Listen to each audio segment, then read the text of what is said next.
Okay, if you haven't heard of ChatGPT, you probably will. ChatGPT is, from what we're told, the cutting edge of artificial intelligence. It's been designed by man and programmed by man to be to have a ability to learn from his experience and learn from the conversations that we have with it. And the whole idea is it's going to take on a life of its own. And ChatGPT predicted that due to inflation fears in this country and decreased consumer spending and geopolitical tensions, that the stock market is going to crash. They put questions to it and it gives answers, and it says that the stock market is going to crash. Now, this story ran across multiple media outlets. Because there's serious interest in artificial intelligence and its predictive capabilities. ChatGPT, the cutting edge of artificial intelligence, has told us that the stock market is going to crash, and it told us that was going to happen on March 15th. And as we know, that didn't happen. It was wrong. But not only was it wrong about that, it predicted that there was going to be a college football game. I can't remember who was playing. It predicted that one college team would win, and they got hammered as well.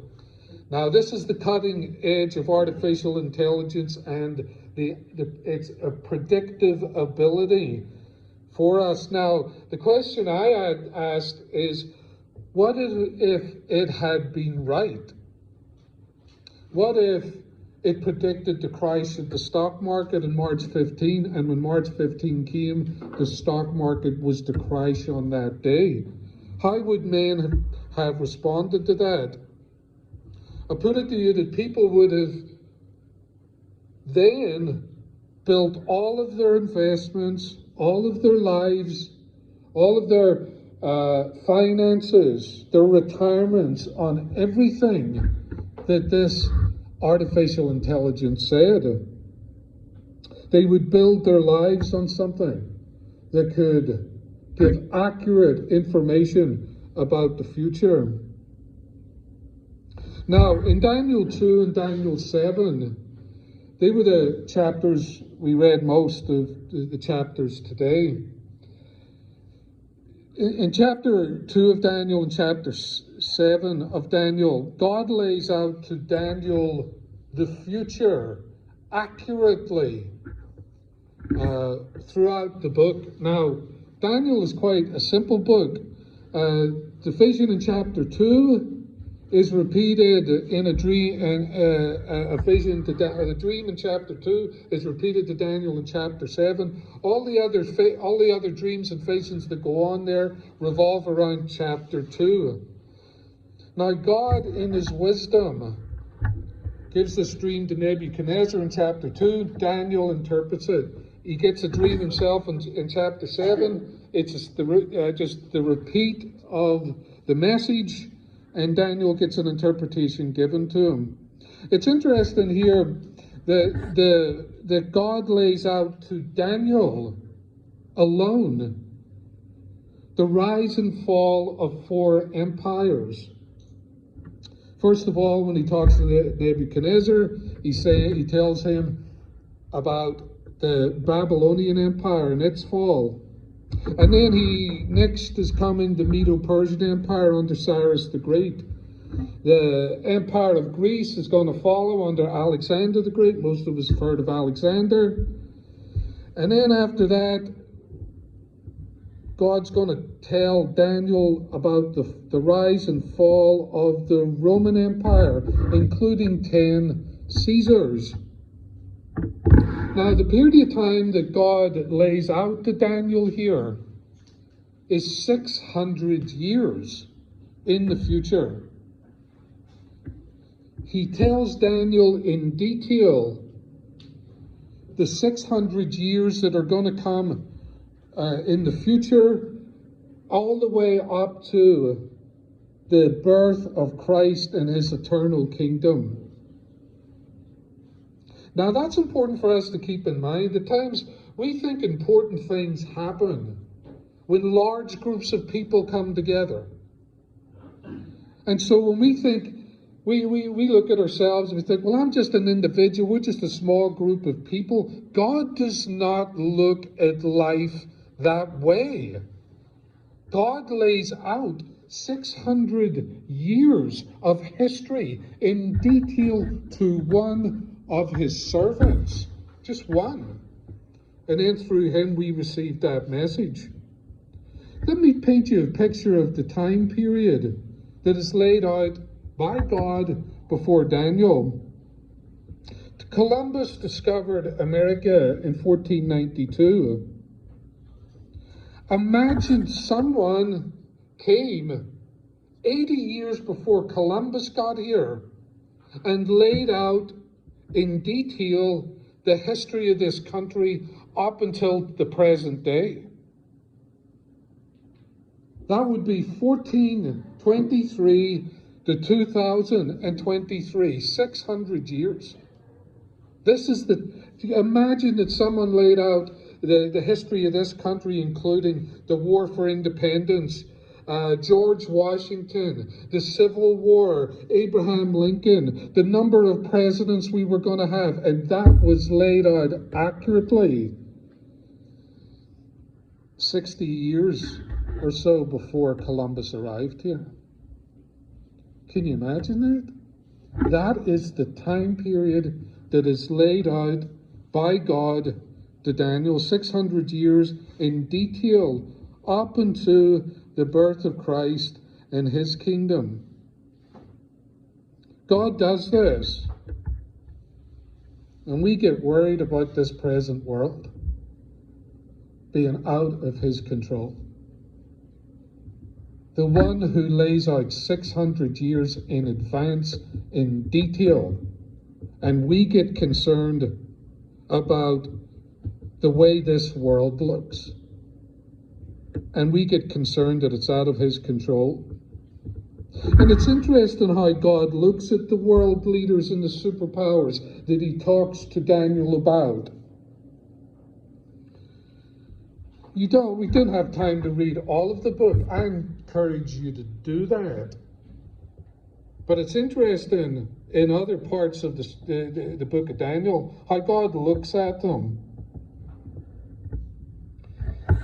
In 480 BC, and this is predicted and this information is given to Daniel about the Persian Empire, King Xerxes invaded Greece. You remember we have the head of gold, the chest of silver, on and on throughout the prophecy. Xerxes was one of the kings that took down, or the Persian Empire took down the Babylonian Empire. When he went to destroy Greece, he arrived with, Herodotus tells us, he arrived with 1.7 million infantrymen, 80,000 horsemen. They had about 1,200 elephants and 3,000 cargo ships. The fleet that they had with them was approximately 500,000 men, including 3,000 transports. That totals 2.3 million active service military that the Persians went to take over Greece with. Do you know that's bigger than the whole Chinese military at the moment? And that's who Xerxes had under him. And do you know how God describes Xerxes the Great in Daniel chapter 8? He's a two-horned sheep. He's a big sheep. And he goes to fight the Greeks, and he gets taken out by a goat with one horn. And that's Alexander. Alexander the goat. Listen, that's how God sees the kingdom of men. And when he looks at the Roman Empire in Daniel 7, he looks at the Roman Empire. You've got all the monsters, and the last one's a big mindless monster that goes around with steel teeth, chewing everything up and stamping it and breaking it. It's a mindless monster. That's how God saw Rome. God describes these empires as weird monsters and the great kings as farm animals. That tells you one thing. That tells you that they are nothing. They are nothing in the eyes of God. And nothing has changed today. Our problem is we build men up and nations up in our own minds as if they are someone or something important. We think about the Russians. We think about the Chinese. We think about America. We think about Iran, and we think that they are something great. But in the eyes of the Almighty, they are nothing. Nothing but beasts and animals.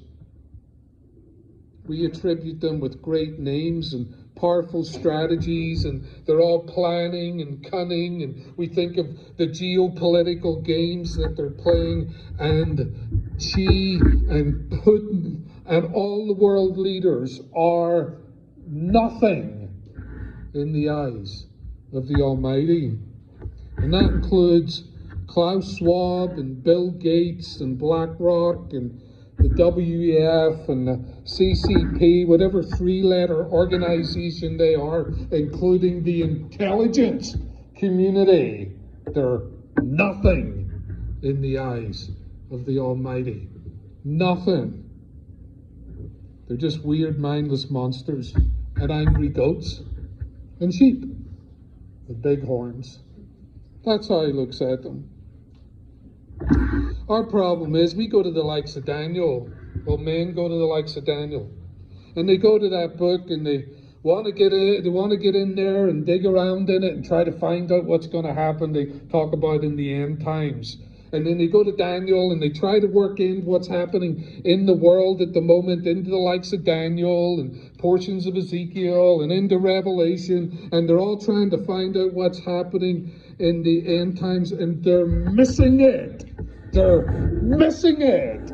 600 years of history laid out by God, the one man. And we're focused on what's happening now as if he's not in control. 600 years. Think of it.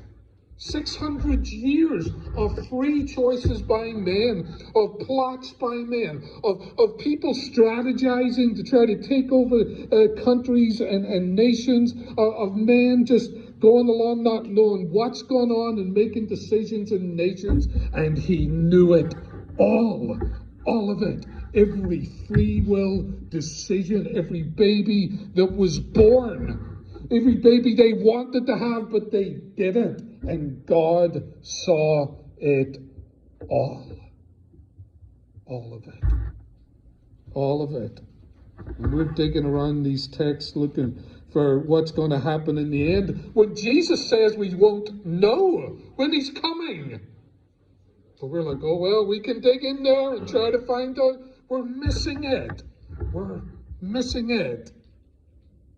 The simple point of Daniel. It's not mysterious codes and signs and symbols. None of that. None of it would help us. It distracts us. It does us no good. It distracts us from the biggest truths that all life revolves around. It distracts us from the revealed mystery, which is that God became flesh, put his feet on this earth, walked around on it, till he was 33 years old, and then they crucified him for our sins. He died, he was buried, he rose again, he ascended to the right hand of the Father. And he has all power and authority in heaven and earth. And we're missing it because men are talking about end times. They're talking about his coming, and they should be talking about him.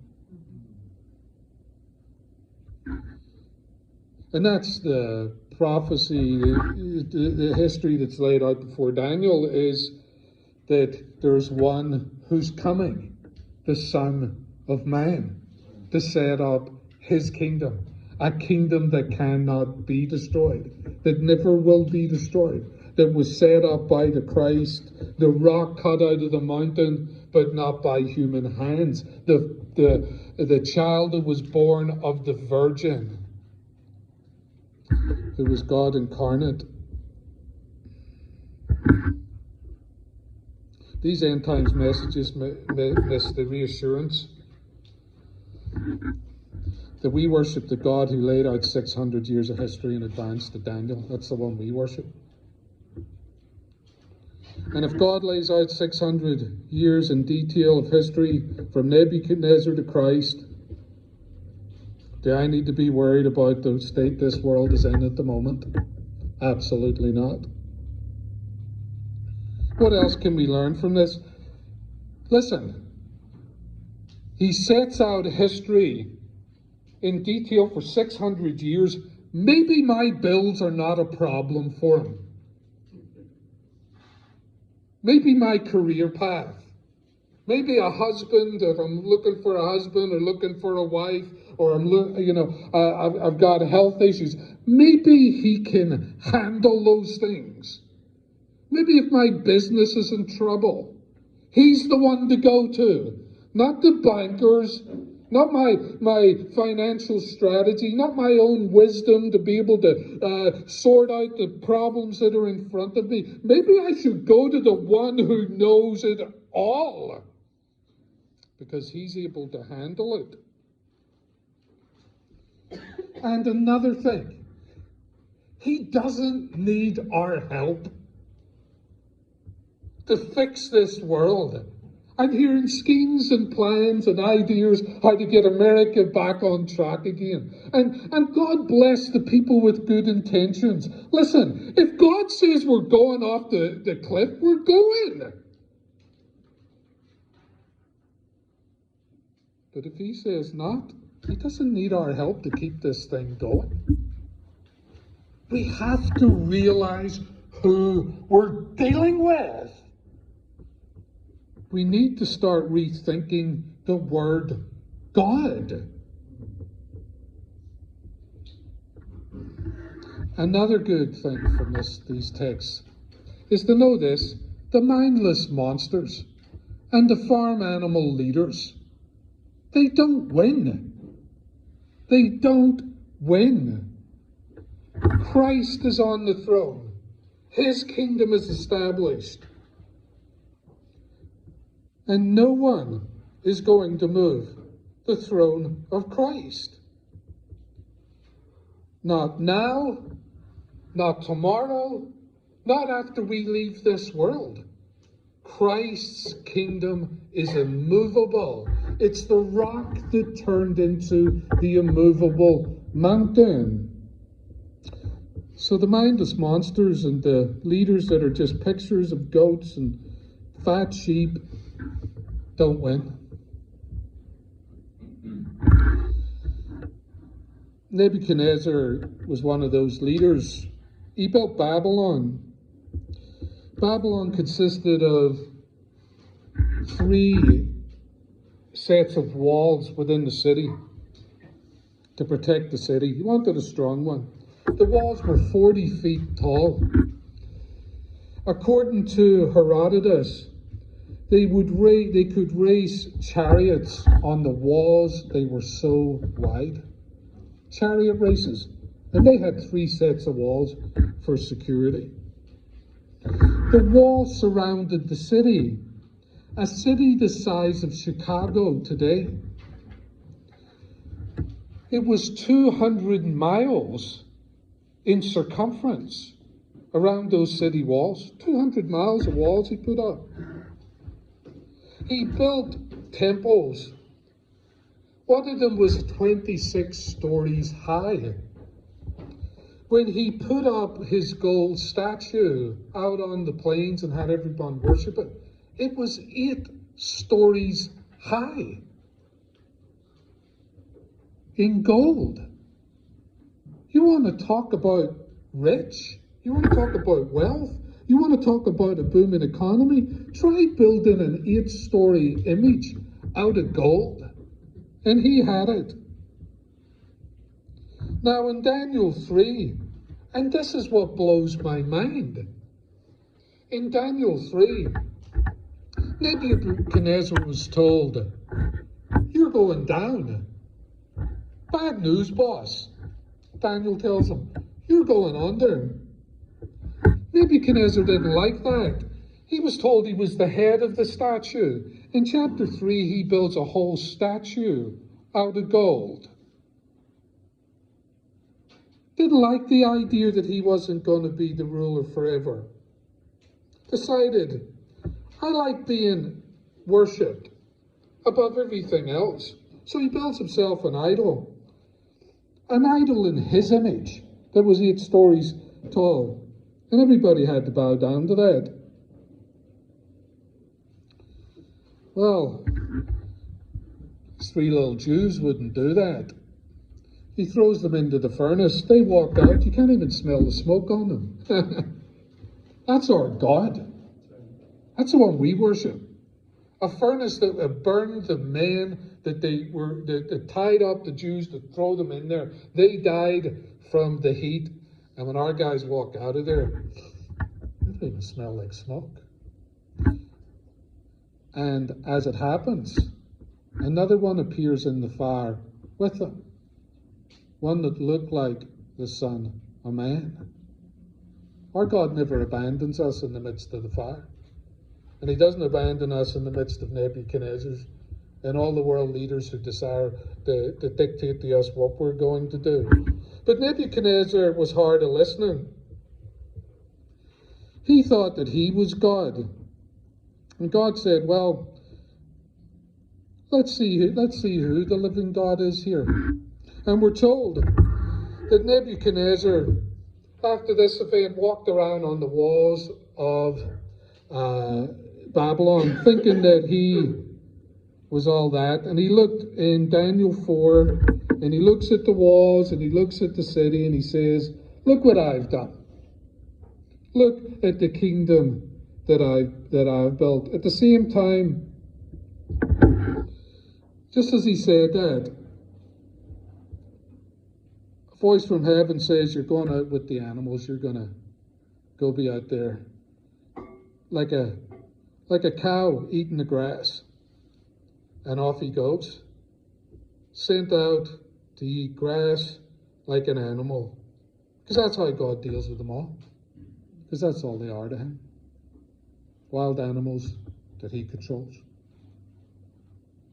Now, it said after that, after he came back to his right mind, it said in Daniel 4:34, he says this, and we're wrapping it up. At the end of days, I, Nebuchadnezzar, lifted my eyes to heaven, and my reason returned to me, and I blessed the Most High, and I praised and honored him who lives forever, for his dominion is an everlasting dominion. His kingdom endures from generation to generation, and all the inhabitants of the earth are accounted as nothing. And he does according to his will among the host of heavens and among the inhabitants of the earth, and none can stay his hand or say to him, what have you done? And at the same time my reason returned to me, and for the glory of my kingdom, my majesty and splendor returned. My counselors, my lords, sought me, and I was established in my kingdom, and still more greatness was added to me. Now I, Nebuchadnezzar, praise and extol and honor the King of heaven. For all his works are right, his ways are just, and those who walk in pride, he's able to humble. Nebuchadnezzar got the message eventually. He said this, there's nothing compared to God. Nothing compared to God. No one can stop him in heaven or on earth, and no one can question what he does. And those who walk in pride, he's able to humble. That includes nations. That includes individuals. Put yourself up there lift yourself up and exalt yourself through your little plan and projects, God's going to bring you down low. Did it to Nebuchadnezzar, He'll do it to the local business guy who thinks that I've done this all with my own hands. He'll level him.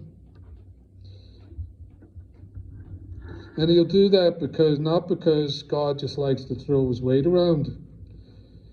He'll do it because not humbling that one which is full of pride would not be the loving thing to do, because pride leads to destruction. And God's not about a man being destroyed, be it a king or a nation being destroyed or an individual being destroyed. He's about life. But He'll humble you to give you life. It's time to listen. They didn't listen. That's the problem. When the prophets came to the dictators and told them He's going to level you if you don't get into line, if you don't check in, if you don't turn to Him and give yourself fully over to Him, He's going to level you. And they didn't listen. And what did God do? He leveled them.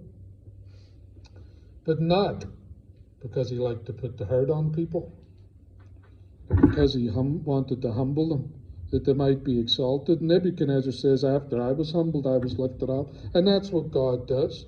If we will humble ourselves, we'll be lifted up. And that's why we're here today. And that's why we take this supper today. We take this supper not because God has decided, I like them to jump through the odd hoop occasionally. So I'm going to give them this thing to do. Take a bit of bread, take a bit of fruit of the vine. I'm going to do that just because I like bread and I like fruit of the vine. No, He's bringing us back to who He is and what He's done in the world. He has set up His kingdom with His King, the eternal kingdom that we're a part of. And today we bow to not the man in the White House, not the guy in Russia, not the guy in China, not these nobodies, but we bow down to the living God and through His Son, Jesus Christ. And He makes promises to us as we bow down, as we humble ourselves. He's going to lift us up. And He who has made promises to us is able.